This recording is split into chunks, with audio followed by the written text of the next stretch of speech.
Okay, so many outcomes in life depend on something. For example, the amount of money you make can depend on the number of hours you work. If you get an hourly wage, you yourself can't decide, oh, you know what? Hey, this week I'm going to make $12 per hour. I know last week I only made 8, but this week I'm going to make. You can't decide that.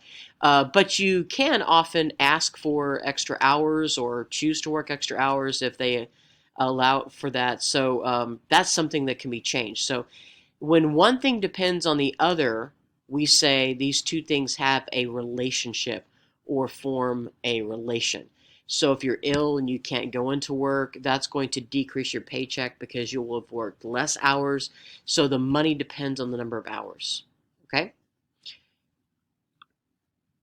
In a relation, one outcome is dependent on another.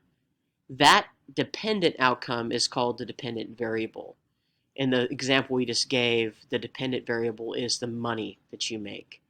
That depends on the independent variable. The controlling variable is the item we can choose to change, and that's known as the independent variable.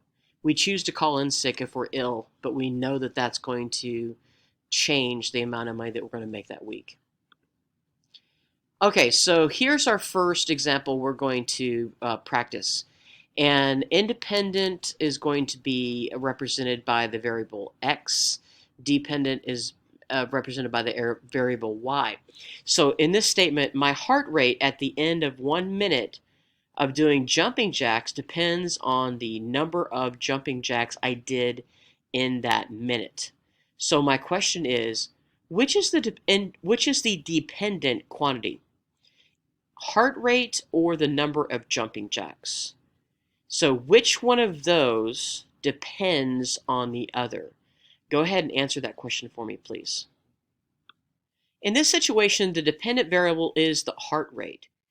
Um, the independent variable is going to be the number of jumping jacks. So the heart rate is dependent, the jumping jacks are independent. The heart rate changes or increases because you did more jumping jacks per minute. So if somebody does 200 jumping jacks in a minute, their heart rate's going to be going a lot faster than someone who did 2 jumping jacks in that same 1 minute. So the heart rate will change based on how many jumping jacks that you choose to do. Jumping jacks are completely independent. That's what the person decides to do. Okay, in this next situation, the sentence is the distance I can walk in 5 minutes depends on the speed or walking rate. So, which is the dependent quantity? Is the distance dependent or is the speed or walking rate dependent? Go ahead and answer that for me, please. Okay, so if you just have 5 minutes and you're walking, if you choose to walk slowly, you will not get very far. If you choose to walk really fast, you're going to get a lot farther. So that means that the distance is the dependent quantity. Distance depends on the choice that you make. The independent quantity is going to be the speed that you choose to walk. So distance changes if you increase or decrease your speed.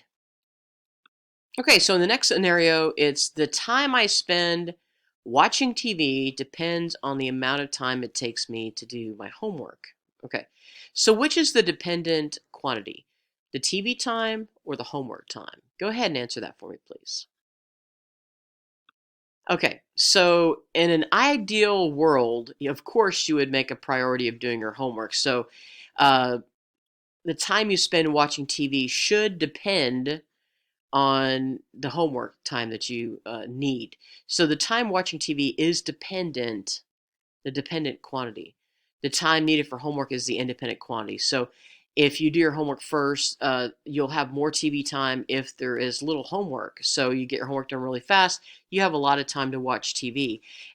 You'll have less TV time if there's a lot of homework to do. So the dependent quantity will be the TV time. And hopefully you're doing your homework first. Okay, in this last scenario, it says my test grade is a result of the amount of time, study time I spend. So which is the dependent quantity? Is it the test grade or is it the study time? Go ahead and answer that for me, please. Okay, in this situation, the test grade is actually the dependent quantity. So the amount of time you spend studying is the independent quantity. You can choose to spend a very small amount of time studying, or you can choose to spend a great deal of time studying, but the more study time will increase your test score. So that will be the independent quantity.